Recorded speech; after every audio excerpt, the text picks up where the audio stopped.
Waalaikumsalam. Waalaikumsalam warahmatullahi wabarakatuh. Sampai ke day 7. Oke.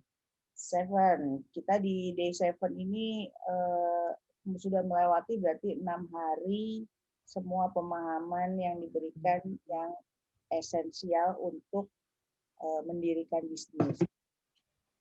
Tapi masih dalam bentuk yang terpisah-pisah gitu ya. Nah, di day 7 ini kita mau integrasikan semua ke dalam yang namanya bisnis model gitu. Jadi mungkin sebelum saya masuk ke bisnis modelnya langsung, saya akan overview dulu beberapa highlight yang telah kita bersama dengarkan dan pahami di hari-hari sebelumnya. Saya cepat aja ya, karena kan pasti teman-teman udah pada dapat juga ya beberapa pemahamannya. Yang hari pertama, kalau diingat dulu adalah kita memahami soal customer. Customer adalah tujuan dari suatu bisnis. Kenapa tujuan? Karena customer lah yang akan membeli, menikmati produk atau jasa kita. Gitu. Jadi kalau bisnis tujuannya adalah mendapatkan keuntungan. Nah, jadi disitulah terjadi pertukaran nilai. Customer dapat nilai dari kita, bisnis mendapat nilai dari customer. Esensinya gitu. Makanya kedudukan customer dalam bisnis apapun itu menjadi sangat penting dan prioritas. Nah, waktu hari pertama kita diajarkan untuk melakukan identifikasi customer pains, customer gains, ya, melalui pendekatan empathy map. Jadi pendekatan empathy map ini sebenarnya pendekatan yang in the recent times sekarang lebih ke bersenter atau berpusat kepada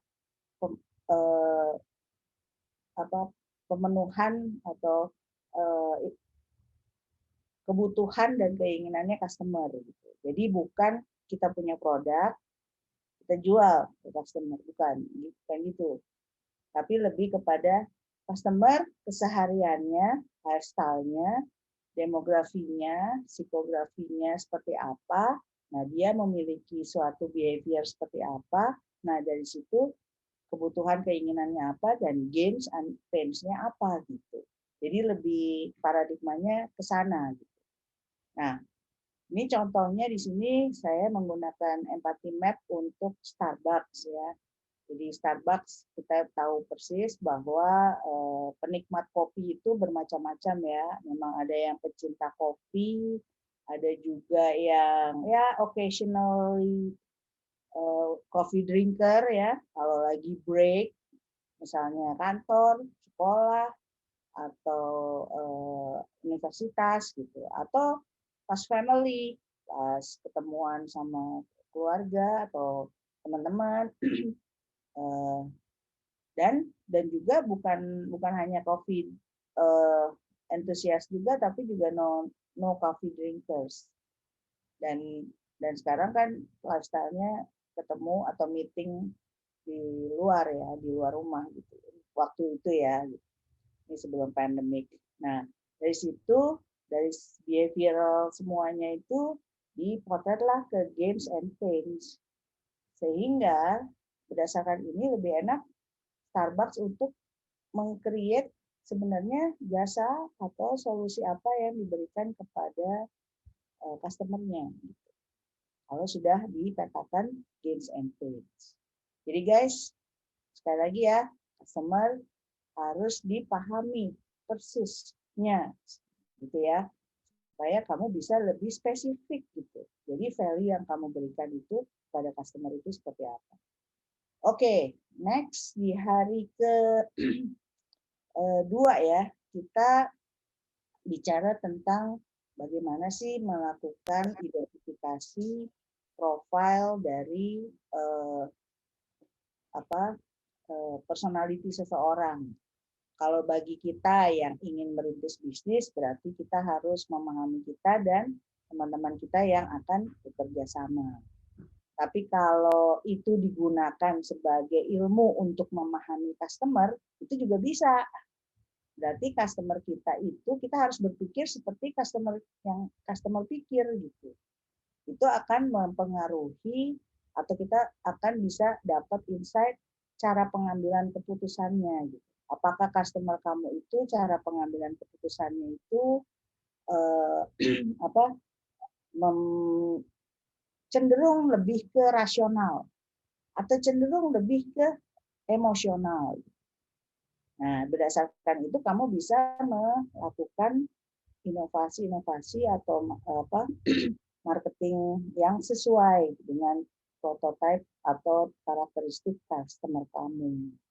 Sebenarnya ya yang terjadi di diri kita kan semua juga customer ya untuk banyak produk dan banyak service.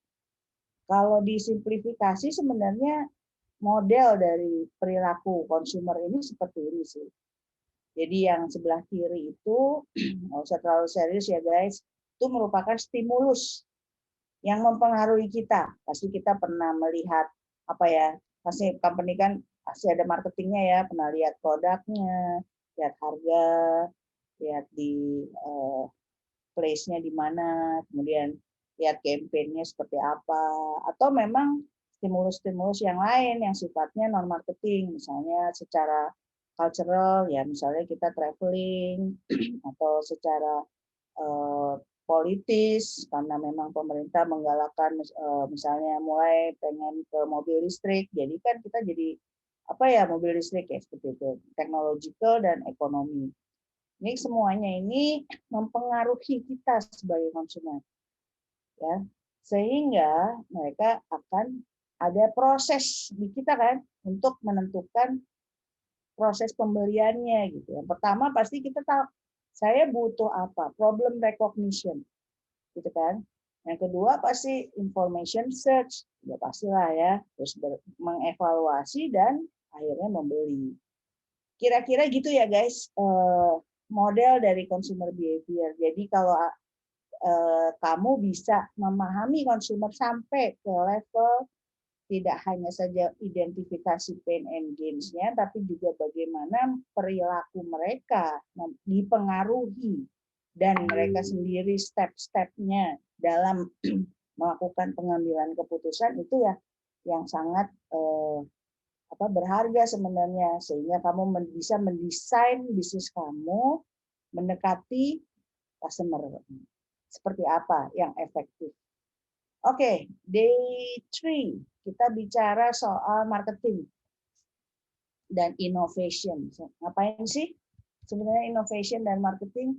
Nih by the way kalau mau tanya langsung juga ya guys. Ini saya soalnya highlight aja. Sebenarnya peran marketing dalam bisnis itu adalah mencari sweet spot. Wah, keren ya namanya sweet spot. Yang merah tuh guys, bisa lihat kan? Gimana tuh yang merah? Berarti area irisan dari kebutuhan customer yang sesuai dengan penawaran kita atau kemampuan kita dalam memberikan solusi, tapi yang tidak dimiliki oleh kompetitor. Jangan lupa guys, di market itu kan kompetitor banyak, ya kan? Jadi kita harus selalu mencari area sweet spot kita ini, gitu. Sedapat mungkin menjauhi area yang kompetitor juga punya, gitu. Bisa aja sih yang di kompetitor punya, tapi ya kamu harus berani saingan.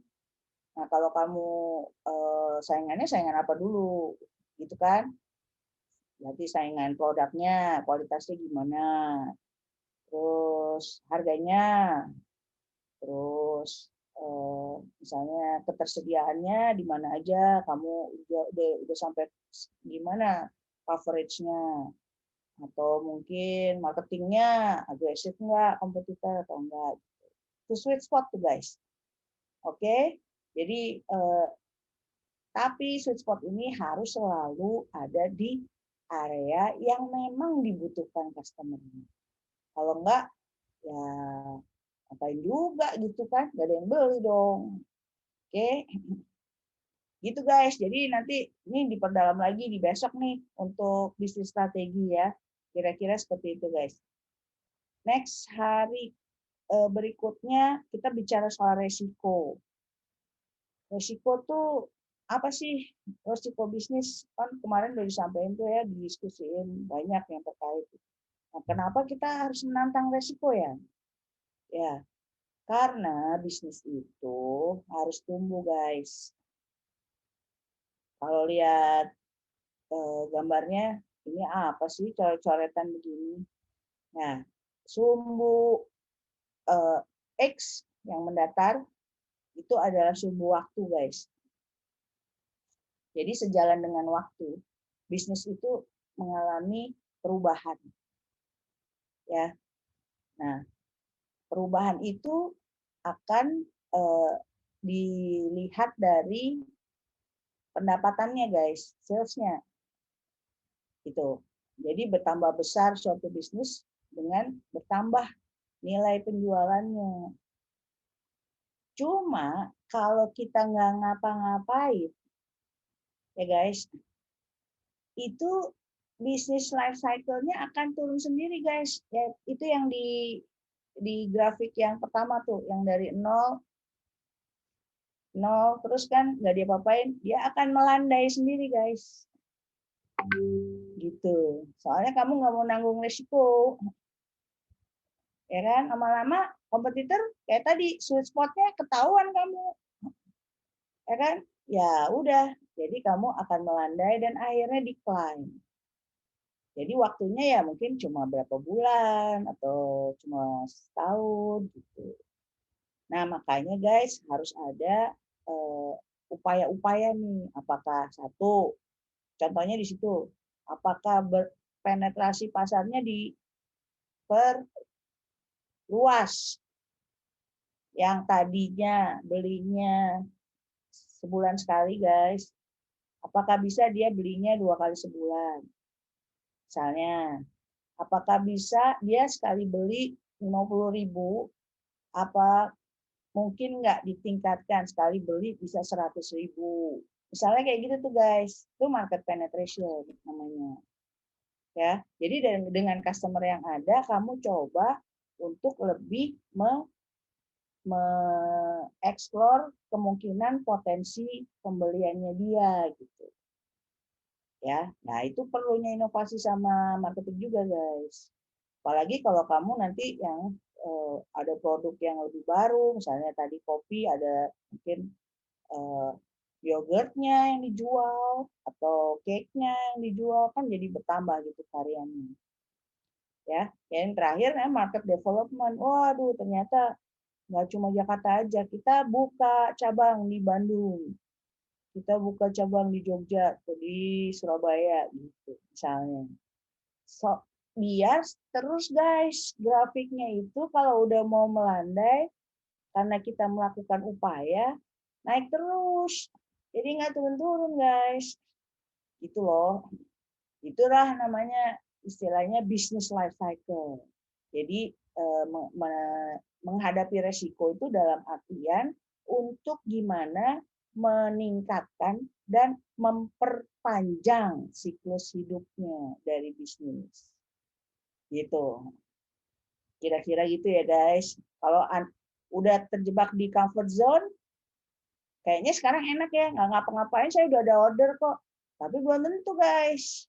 Lama-lama seperti seorang kehidupan makhluk hidup, bisnis juga gitu guys. Lama-lama kalau terjebak di comfort, dia akan melandai dan akhirnya turun.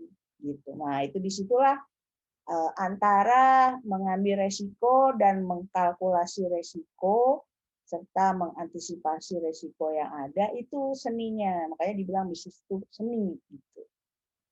Oke guys. Oke, next. Nih mohon kalau ada chat dibacain aja ya. Saya soalnya lagi nggak baca-baca chat nih. Oke, next-nya hari berikutnya. Nah, ini seru nih. Ini kita kemarin soal brand nih sampai jam 5 lewat ya.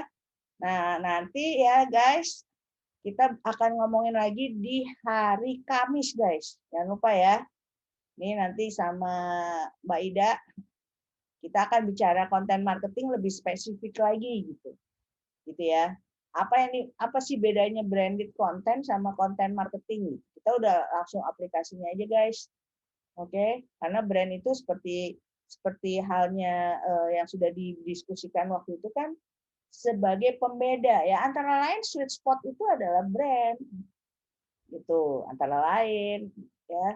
Jadi nanti kita omongin soal brand nih, karena kemarin kayaknya pada tertarik semua, jadi kita adain satu sesi khusus di hari Kamis sama Mbak Ida nih, tentang konten marketing. Oke, next. Nah, kemarin persis nih soal finance ya. Finance yakin banget pasti pertama kali dengar rumit banget ya. Ini apa sih gitu ya. Gitu ya guys. Tapi intinya guys, keuangan itu sama seperti sebuah siklus gitu ya. Bahwa uang itu akan di bisnis nih ya. Kamu punya uang 1 juta, pada akhir bulan ketiga, semoga uangnya udah 1 juta ditambah 100.000 misalnya gitu. Itu bisnis guys. Gimana caranya? Ya bukan ngeren, jadi minjem-minjemin itu nggak boleh guys, itu haram. Dengan kamu 1 juta itu kamu beliin karena kamu pinter bikin apa? Kamu bikin kaos. Keren nih gue, udah bisa bikin kaos, customernya juga udah tahu. Uangnya kan dibeliin ya guys. 1 juta modalnya tadi ya, beliin apa? Kaosnya, ya kan? Dipotong polanya, itu kan masuk inventory ya guys, ya kan? Uangnya jadi berubah jadi bahan kaos, gitu. Terus dijahit, terus dibungkus, ditransport, disimpan, dijual. Nah, dijual kalau bayarnya cash, uangnya langsung balik ke kita jadi cash. Pasti ada untungnya dong, ya kan? Tapi kalau bayarnya ada 3 bulan lagi ya, soalnya ini kaosnya ordernya 1.000 pieces gitu misalnya. Kan 3 bulan lagi tuh. Atau kan titip ke teman jualan di tokonya. Nah, itu kan ada hari. Nah, uang dari hari pertama kamu nih, sekarang tanggal berapa nih kita? Tanggal 7. 27. Uang tuh kayak naik taksi, guys.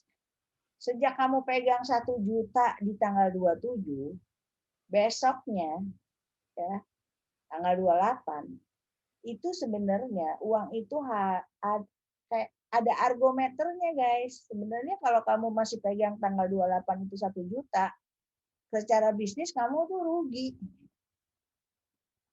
Gitu loh. Jadi kamu harus perhitungin gitu bahwa uang 1 juta akan kembali di hari atau bulan ketiga tanggal 27 bulan Juli.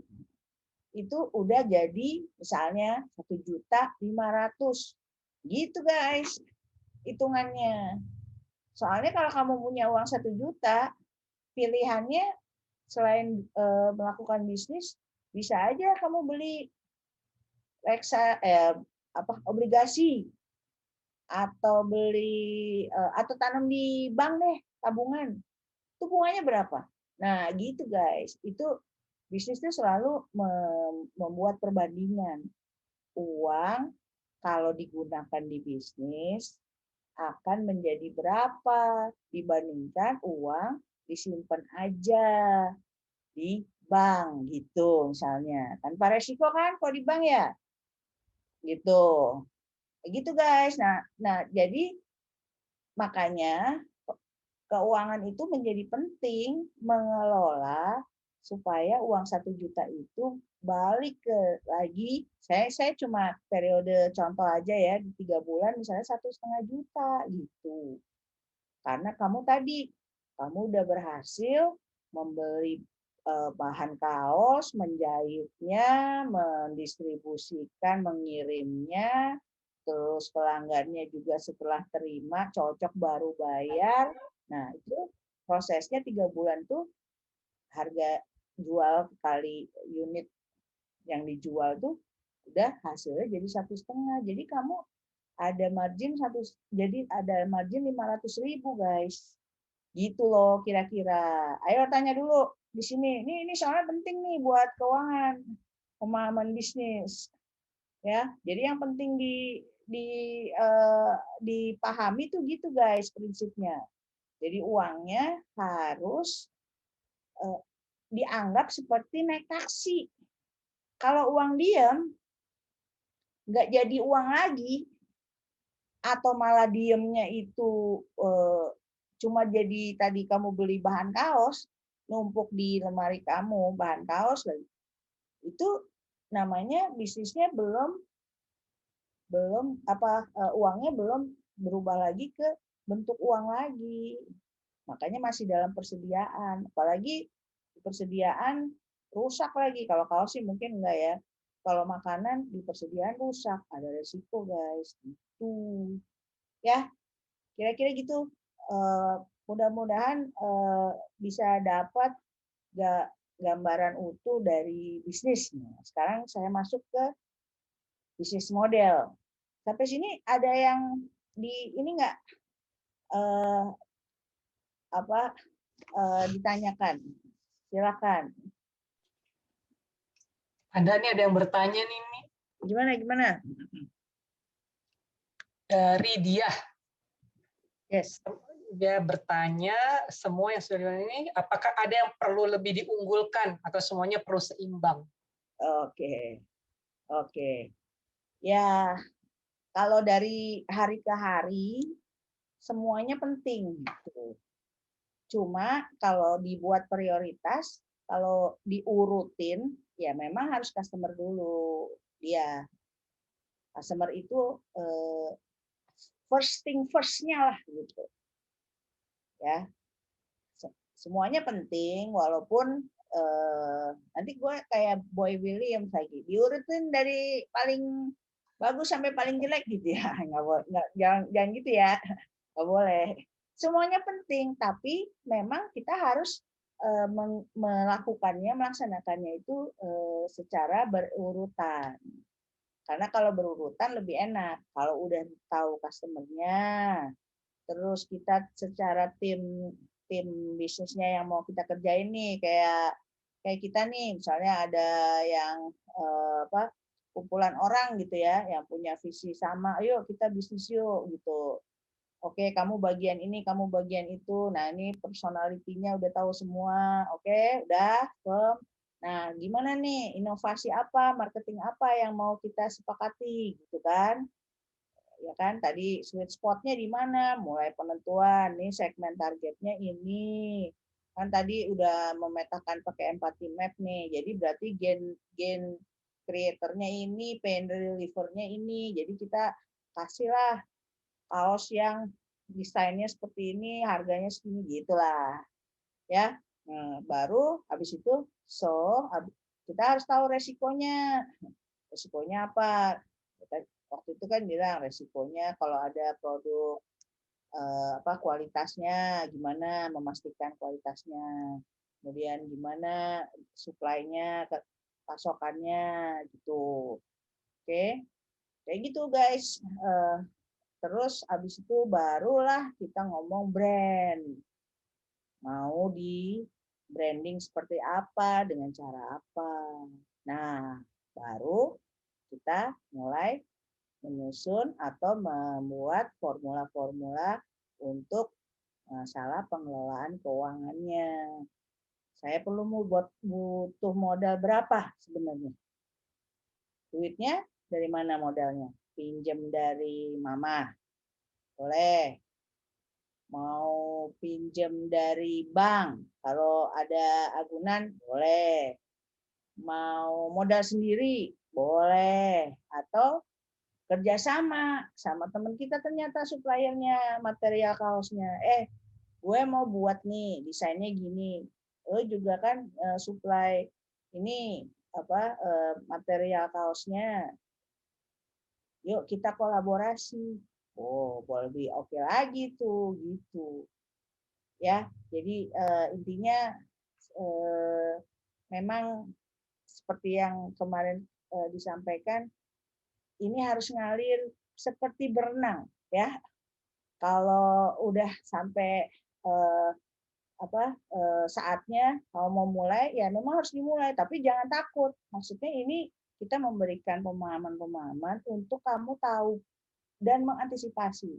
Tapi kamu jangan, wah yang ini belum, yang ini belum, ya nggak bisa. Memang harus saatnya kita mulai. Yang penting kita udah punya persiapan soal macam-macam tadi yang sudah kita berikan dari day 1 sampai day 6. Nah, sekarang baru mulai nih kita mengintegrasikan, ya guys. Makanya business model generation ini sebenarnya pendekatan untuk melakukan pemetaan rasional, enggak, sebenarnya semua pemikiran kita tuh dicampur, diintegrasikan di satu ini tempat yang namanya bisnis model kanvas itu.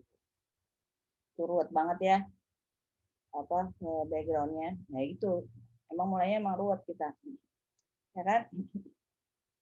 Nah, bisnis model, siapa yang udah pernah tahu bisnis model? Kalau kita mau bikin baju, kan pasti milih modelnya dulu nggak sih? Ya nggak? Ya kan? Oh, gue mau majunya yang ini, misalnya lehernya V gitu, keren tuh. Kalau nggak yang panjang, seperti dengkul, apa sih namanya? Atau celana atau jas atau apa, atau baju kebaya gitu kan, modelnya dulu yang dipilih, ya nggak? Nanti baru diukur. Nah ini bisnis model juga gitu, kita tuh milih model bisnis yang cocok buat ide bisnis kita, karena tanpa bisnis model yang cocok, ide bisnis kamu mungkin akan berpotensi gagal, gitu loh ceritanya. Nah ini udah step kedua nih, setelah tadi di hari 1 sampai hari ke-6 kamu udah tahu. Nah ini sekarang kita mau modelingnya gimana nih, gitu ya. Oke, kita mulai aja. Next. Kita lanjut aja. Nah, pertama dulu ini.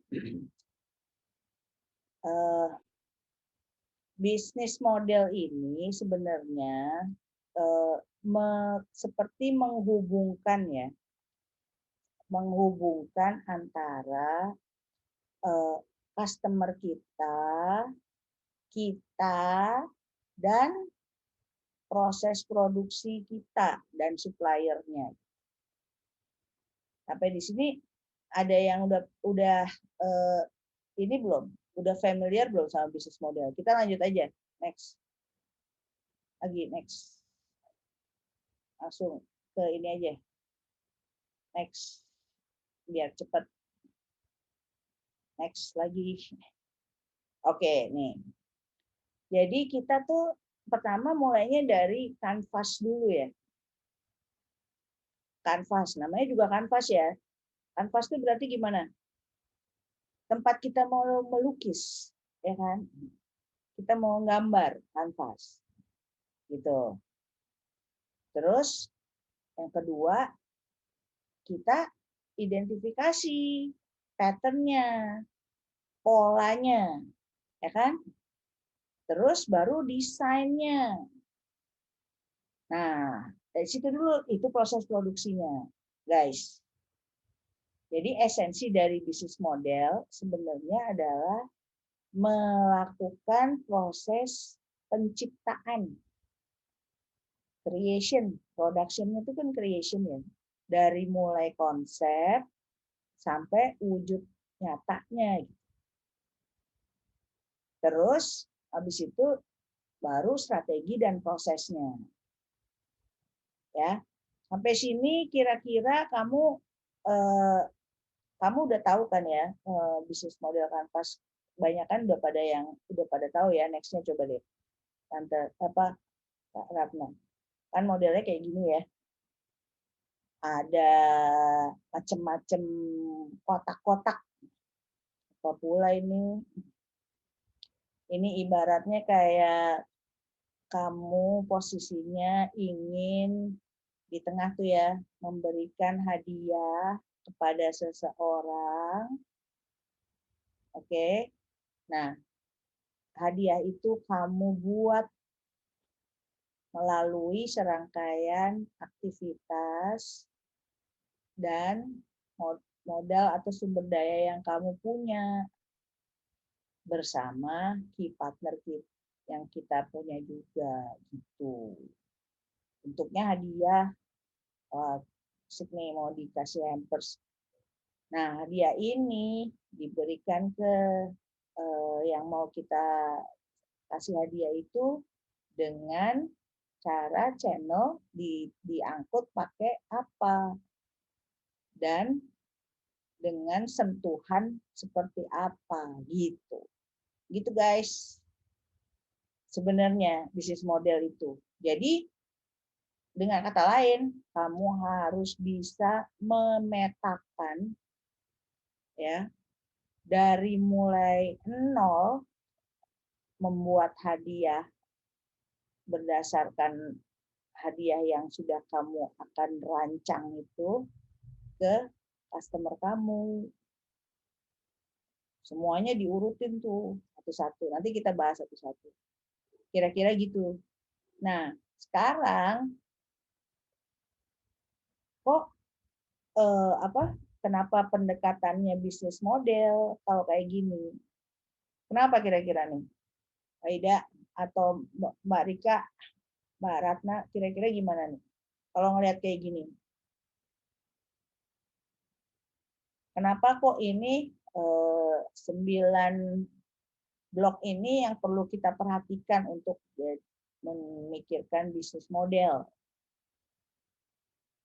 Ya, pertama, bisnis model itu esensinya adalah kita harus menyesuaikan hadiah itu, yang gambarnya hadiah, kepada target segmen customer yang kita pilih. Ya kan? Kamu kan udah tahu dong caranya dari empathy map. Berarti hadiahnya itu udah pasti yang sesuai dengan kebutuhan dan keinginannya customer kamu. Ya kan? Nah, sekarang hadiahnya kamu kirimkan lewat apa? Tuh gambar truknya. Lewat channel apa hadiahnya dikiriminnya? Mau channel diantar langsung atau channelnya lewat minta tolong teman gitu ya, atau channelnya lagi lewat online ya, hadiahnya online kok, hadiahnya ini kok kayak reward gitu buat beli apa gitu, kupon voucher lah apa gitu misalnya. Itu truknya. Nah, sekarang sentuhan hadiahnya gimana? Ke yang disampaikan ke yang mau ulang tahun misalnya, kamu mau kasih sentuhannya gimana? Itulah relationship-nya. Mau lewat, kalau Mbak Ida pasti lewat branding. Ya kan? Lucu loh gitu. Nanti kan temennya yang dikasih hadiah, lucu tuh, beli di mana gitu. Ya, itu misalnya. Atau mau lewat program membership, buy one get one, misalnya kayak gitu. Itu masuk relationship. Atau mau di hotline, dihubungin langsung, kayak gitu. Nah, semua yang daerah kanan itu adalah faktor-faktor yang akan mendatangkan revenue buat kita. Makanya ada kasir di situ. Ya, itu adalah area-area yang berhubungan dengan gimana kita mendapatkan penjualan kita. Nah, area-area sebelah kiri membuat hadiah itu tadi, itu hubungannya sama biaya-biaya kita, strukturnya. Ya, jadi udah lengkap nih.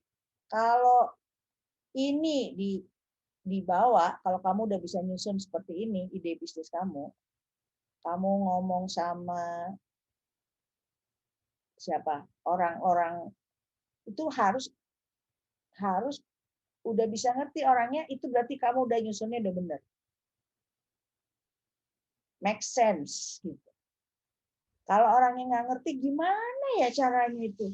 Nggak mungkin ya, itu tuh berarti ada yang something wrong yang dia lihat dari susunan kamu ini. Itu ceritanya. Ayo guys, tanya aja guys, langsung guys. Berarti kalau kamu mau buat, kita balik lagi ya, slide-nya yang sebelum ini. Nah, kalau kamu belum bisa make sense, berarti something wrong di kamu nih. Di mananya yang something wrong? Ini di step-step sebelumnya ini. Gitu. Ya. Cross check-nya gampang gitu guys. Makanya waktu itu Mas Asnan bicara soal elevator pitch ya. Jadi gimana supaya nerangin bisnis kamu dalam waktu sekitar 3 menit. Nah, itu cross check-nya. Kalau orang itu bilang, oke, ngerti, pasti itu, apalagi yang kamu tanya itu adalah memang pebisnis yang sudah memiliki bisnis, atau mungkin orang-orang yang sudah ini ya paham tentang dunia bisnis, dia akan langsung tahu ini make sense nggak bisnis kamu gitu. Ya guys, coba guys, sekarang kita langsung ke pertanyaan aja guys. Silakan.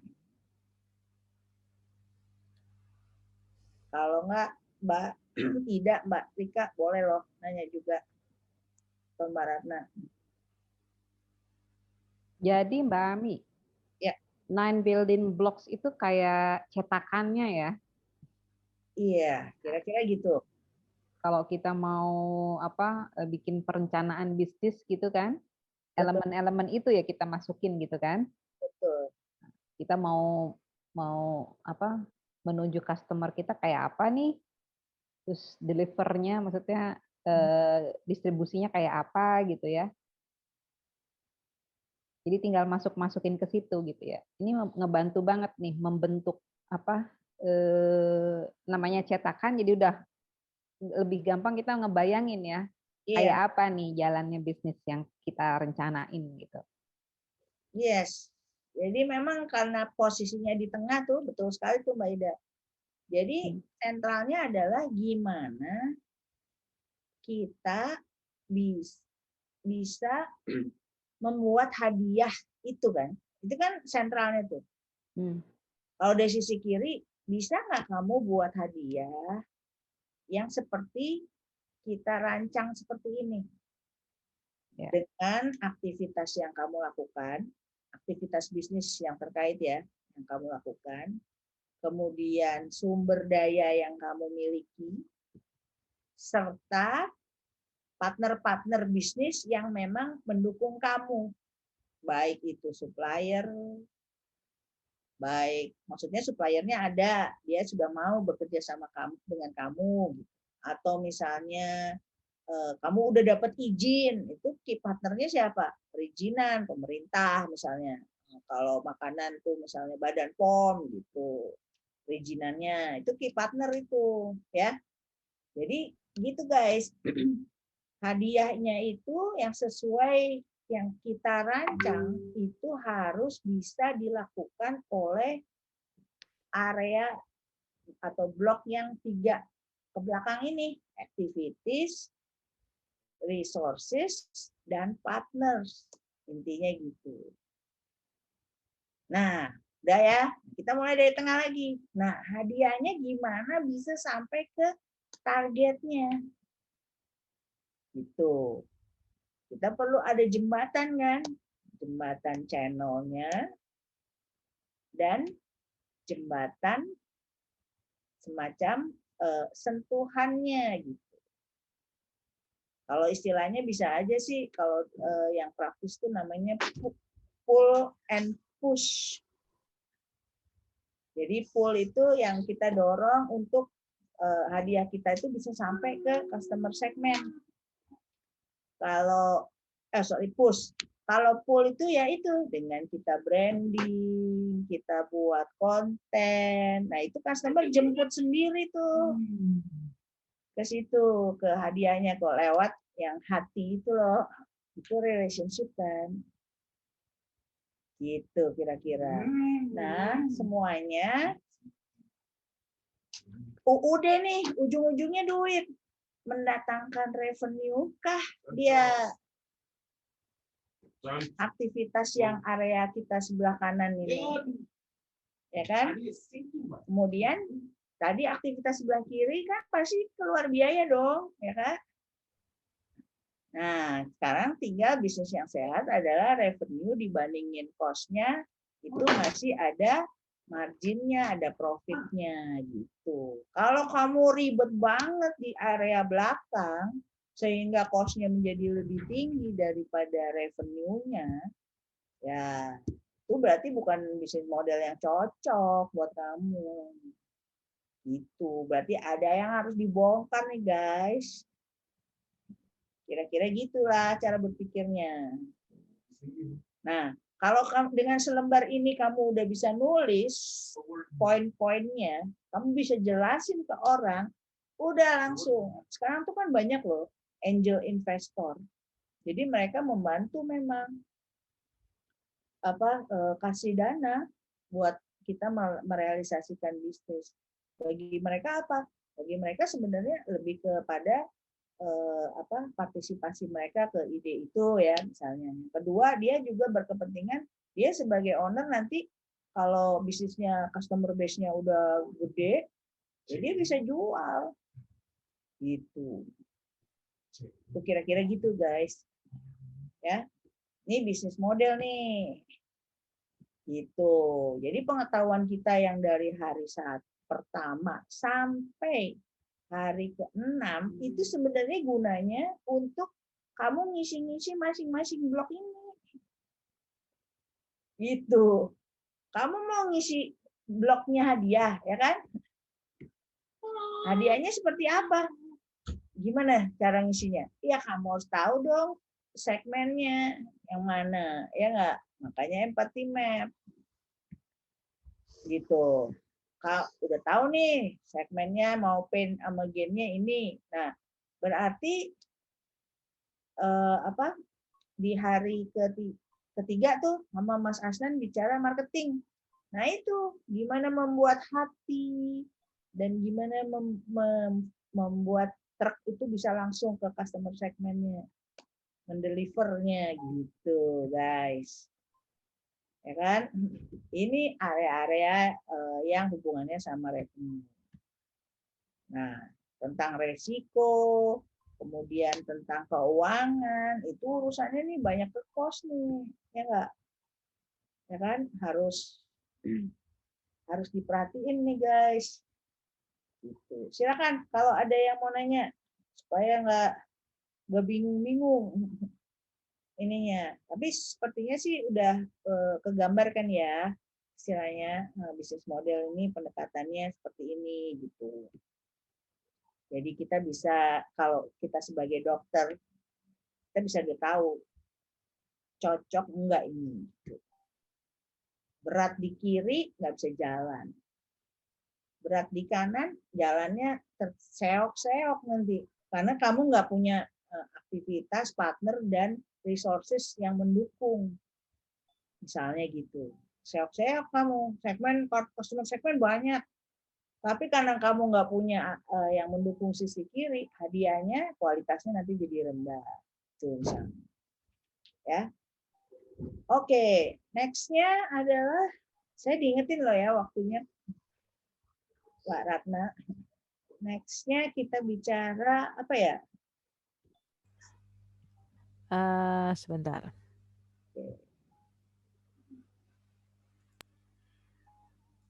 Kira-kira gitu guys. Tambah pusing ya guys. Ya nih ada yang mau nanya nggak? Ayo dong nanya.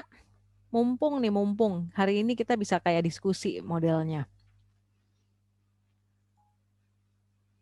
Jadi saat kita bikin bisnis model ini, kita kayak brainstorming gitu ya, Mbak Emi ya.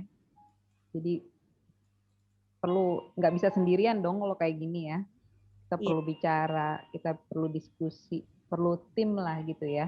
Betul banget Mbak Ida. Kita memang bisnis model itu pendekatannya memang harus tim yang akan melaksanakannya itu ya yang harus udah menyepakati semuanya. Gitu. Karena nanti kan akan bagi-bagi ya. Mungkin yang bertanggung jawab sama operation dia harus mengkoordinasi key activities-nya, key resources-nya gitu. Kalau yang bertanggung jawab soal marketingnya berarti dia harus memastikan segmennya, kemudian distributionnya gitu ya. Gimana atau channelnya gitu. Jadi sebenarnya hubungannya ya banyak sih ininya. Konsep dasar atau rangka dasar dari model bisnis yang dipilih itu ya menghubungkan itu customer maunya apa, ya kemudian bisanya apa, kita memetakan tadi pakai caranya empathy map, kita tuangin di situ. Kalau udah dapat value proposition dan customer segment, itu modal utama untuk nyusun yang lainnya. Berarti kita harus pilih key activities apa nih? Bukan pilih, kita harus key activities apa yang harus ada memang untuk membuat kado tadi. Oh, harus gunting. Berarti kita perlu yang gunting. Harus jahit. Harus nyablon. Misalnya ya, kayak buat kaos. Itu kan suatu proses tuh, activity. Berarti sumber dayanya harus buat apa? Oh, harus ada ya gunting biasa, misalnya tuh gunting kain. Harus ada mesin jahit. Harus ada cetakan sablon apa gitu misalnya, ya kan? Kayak gitu. Kira-kira gitu. Ada pertanyaan lagi nih Mbak Ami nih dari Gia. Kalau belum ada timnya berarti harus membentuk timnya dulu ya? Iya, sebenarnya idealnya memang harus ada tim karena supaya kita bisa mengkalibrasi pemikiran kita, nggak semuanya versi kita gitu ya kan, karena pasti versi orang lain akan menjadi memperkuat kita kah atau men-challenge kita, oh ya ada hal yang belum kita pikirin nih gitu. Tapi kalau untuk oret-oret awal kita mau buat sendiri sih nggak masalah, nanti kita tinggal diskusiin gitu. Menurut saya sih memang kalau kita latihan buat sendiri, nah kita diskusiin. Nah, pasti dari diskusi itu, oh ini dicoret, diganti lagi ini. Nah, gitu ya. Sama aja sih sebenarnya itu kan kerja tim juga ya, ujung-ujungnya gitu. Karena nggak mungkin sekali jadi tuh. Kalau bisnis model ini berhubungan nggak sih sama waktu dan kesempatan gitu? Sama tren? Nah, justru itu. Makanya kalau lihat dari sini ya, ini dinamis sih sebenarnya ya. Maksudnya istilahnya yang kita lihat nih ya, misalnya ini kan hubungan ya. Yang paling kanan itu empathy map. Yang tengah itu kita memetakan pain and gains ya dari empathy map kita, sehingga menjadi gain-nya apa, pain-nya apa gitu, gain creator-nya apa, pain reliever-nya apa. Nah, itu kan akan langsung menjadi acuan buat value proposition kita yang di tengah itu kadonya. dan yang customer segment kita, gitu ya. Kalau terjadi perubahan momentum misalnya, oh lifestyle-nya berubah nih, gitu ya. Ya pasti target segmennya juga berubah, atau mungkin bukan target segmennya ya. Oh sekarang pandemik, jadi channel hanya online misalnya. Nah kita harus menyesuaikan. Jadi key activities kita harus kita sesuaikan dengan online, yang online basis misalnya, atau mungkin pendekatan kita yang customer relationship, kita saving budget deh, jangan terlalu banyak budgetnya dikeluarin buat marketing, kita yang ini aja, kita rubahlah di situ gitu. Jadi ini sebenarnya untuk panduan semua pihak gitu yang melaksanakan bisnis itu ya. Kita ini harus dievaluasi sesuai dengan kebutuhan. Kira-kira gitu sih ininya, pendekatannya gitu. Jadi fungsi timnya itu nggak cuma di awal ya, tim itu terus mengikuti kondisi keadaan yang terjadi di pasar juga ya kalau gitu ya. Oh iya, betul banget. Karena kan kalau setiap bisnis yang bagus itu kan tiap tahun kita harus nyusun loh, tahun depan kita mau ngapain, gitu kan. Kita harus buat perencanaan kan. Oke, berdasarkan pencapaian, misalnya tahun ini kita sudah mencapai target penjualan sekitar 5 juta. Tahun depan kan targetnya ya jangan 5 juta lagi dong, itu kan kurang motivasi. Misalnya kita targetin 8 juta yuk tahun depan, bismillah gitu. Gimana caranya bisa 8 juta? Oh iya, itu tadi market penetrasi belum tuh. Ayo strateginya gimana market penetrasi? Atau channelnya ditambah, tadinya channelnya kita channel sendiri aja, cuma jualan di IG, di WA, di website doang gitu. Kita masuk ke marketplace gitu, tambah lagi, atau kita buka store baru gitu misalnya, ya kan. Nah itu bisnis plan. Nah berarti ada perubahan dong kalau untuk mendukung target 8 juta yang tadinya 5 juta, berarti key activities kita juga harus ditambah.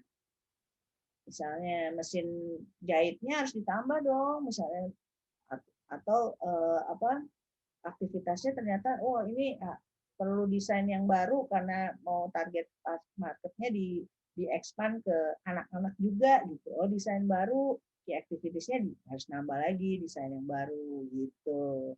Key partnernya juga nambah juga, misalnya tadinya cuma penjahit aja, desainer aja gitu, mungkin kita mau buat bekerja sama marketingnya gitu ya, misalnya ya kita tambahin aja key partnersnya, misalnya kolaborasi perusahaan yang lain gitu. Misalnya kita kerjasama sama kalau kita jualan kaos, sebenarnya kita kerjasama sama klub bola gitu. Oh, si Raffi Ahmad tuh baru punya klub bola gitu ya. Nah itu kan key partnersnya kita jadi sport community gitu. Jadi ya kira-kira gitulah ininya. Sebenarnya ini hanya melakukan pemetaan aja sih, tapi ini terintegrasi. Jadi kamu udah bisa tahu bahwa ini nggak mungkin, nggak seimbang, atau kurang mananya gitu. Kalau sudah disandingkan semuanya 9 blocks itu gitu. Kira-kira gitu ya. Mudah-mudahan ini menjadi inspirasi teman-teman semua ya, bahwa semua pengetahuan yang kita dapatkan itu ya akhirnya kita harus bisa menuangkan di dalam yang singkat, di dalam kanvas seperti ini gitu. Kira-kira ya. Nanti di dalam detailnya mungkin tadi ada contoh juga ya Mbak Ratna ya, yang proses misalnya. Proses ada flowchart gitu ya. Nanti kalau udah bisnis kamu udah rutin, udah besar gitu ya, kamu juga harus buat SOP, standar operating procedure. Jadi kalau orang-orang yang ini, yang misalnya kamu pekerjakan nanti sebagai karyawan itu harus mengikuti SOP itu, karena kamu kan mungkin udah lebih fokus ke marketingnya, kamu udah bisa tinggal operationnya itu misalnya diawasin oleh orang yang memang kamu tunjuk untuk menjadi koordinator operasinya gitu misalnya, kira-kira ya. Jadi dari bisnis kanvas ini akhirnya ke proses itu gitu, turunannya, karena udah lihat semua gitu. Oke, itu yang kamu bawa-bawa. Kertas itu sebenarnya media untuk berkomunikasi. Kalau kamu bawa ke bisnis kanvas itu ke bank, ya proposalnya itu ya intinya adalah bisnis kanvas, ya kan? Karena bank pasti akan nanya, dari mana kamu dapat duit? Dari mana kamu nih untuk misalnya mengajukan pinjaman, ya kan? Nah, terus juga kalau kamu bicara sama karyawan kamu juga teranginnya pakai bisnis kanvas. Kalau kamu diminta presentasi untuk misalnya sharing, kamu juga akan teranginnya pakai bisnis kanvas. Karena bisnis kanvas itu language of the business gitu, sebenarnya modelnya gitu ya, kira-kira. Saya rasa itu aja sih sebenarnya esensinya. Kalau boleh diintisarikan gitu, jadi program-program yang kita sajikan di day 1 sampai day 6 itu adalah semacam bekal fondasi pemahaman tentang elemen-elemen yang penting diketahui sebelum merintis suatu bisnis. Nah, sekarang di dalam bisnis model kanvas ini kamu diminta untuk mengintegrasikannya di dalam ide bisnis kamu melalui pendekatan kanvas itu, sehingga kanvas itu akan nanti menjadi acuan kamu buat besok kita bicara soal strateginya gimana. Gitu, strateginya gimana nih? Ini kan udah settle nih semuanya, sudah di mapping semuanya. Nah, besok kita bicara strategi. Nanti kalau sudah strategi ya berarti udah lengkap nih. Kira-kira insya Allah dengan pendekatan ini akan membuat kamu lebih confidence untuk memulai bisnisnya gitu. Karena kamu udah tahu semua aspek-aspeknya yang mempengaruhi bisnis kamu ke depan. Kira-kira gitu. Gimana? Kalau memang masih nanti ada pertanyaan atau lebih lanjut kan nanti kita masih bisa ketemu ya. Besok nih kayak teman saya nih yang akan kasih sharing tentang bisnis strategi dan competition.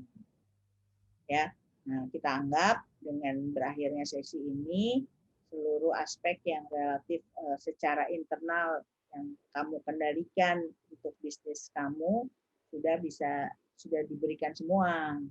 Nah, besok adalah bagaimana kita mempersiapkan bisnis kita terjun ke pasar, di mana pasar itu ada pesaing dan nggak cuma satu pesaingnya, lainnya banyak.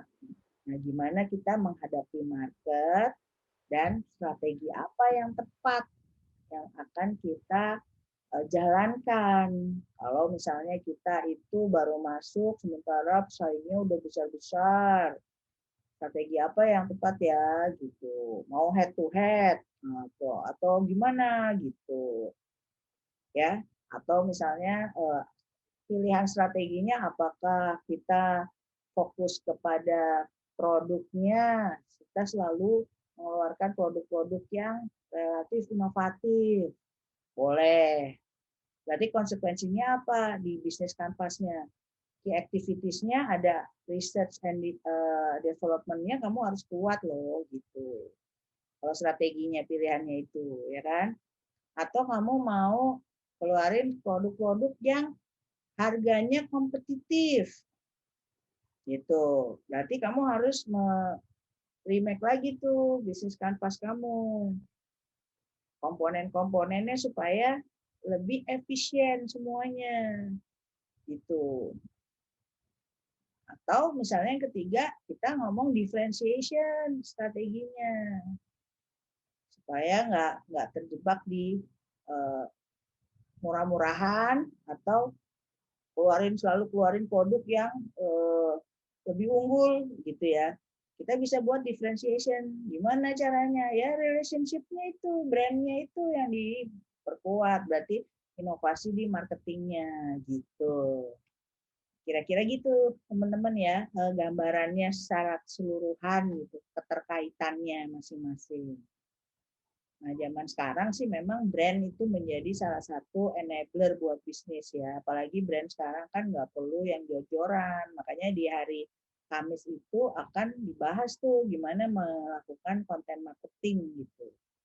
Nah, itu bisa lebih mungkin menginspiring teman-teman semua gitu. Tapi jangan dibalik ya, jangan brandnya, sekali lagi kan, brandnya difokusin tapi nanti malah bisnis kanvasnya belum dikuasai gitu. Ya kedodoran lah nanti. Ya, kira-kira gitu, Mbak Ratna. Saya rasa sudah cukup istilahnya sudah saya address semua tuh dari day one sampai dengan sekarang gitu. Kira-kira relevansinya untuk kamu-kamu yang mau merintis bisnis. Oke, terima kasih Mbak Ami. Jadi gimana nih teman-teman, nggak ada yang mau nanya lagi? Saya sih terus terang nggak tahu yang mau ditanya apa. Nggak apa-apa teman-teman, kamu sama kok, senasib sama aku. Tapi kalau memang ada yang pengen ditanya, mumpung hari ini kita sesinya lebih santai, masih boleh nih. Siapa nih? Jais kayaknya dari hari pertama rajin sekali datang, tapi kayaknya belum pernah nongol nih, belum pernah kelihatan nanya. Jais nggak mau nanya? Atau Rana? Ini nggak mau nanya saking bingungnya apa saking udah ngertinya? Mudah-mudahan sih ngerti ya. Mudah-mudahan otaknya kan kalian masih pada segar bugar. Kalau saya udah agak lola kan, loadingnya lama, udah gitu lapar lagi. Wah, komplit. Jam kritis. Oke, udah jam 5.25, nggak terasa ya. Udah 5 menit lagi buka, jadi kita udah harus tutup sekarang. Besok kita akan bicara mengenai apa nih Mbak Ami? Market competition dan business strategy. Nah, besok tuh lebih melengkapi lagi yang tadi udah dibahas, tadi udah diulang dari hari pertama sampai ke akhirnya kita harus bikin kanvas untuk bikin si bisnis ini, menentukan bisnis kita. Besok lebih dalam lagi kita akan bicara mengenai bisnis strateginya. Jadi kalau bisa tetap hadir ya, supaya lengkap pemahaman kita dari A sampai Z. Oke,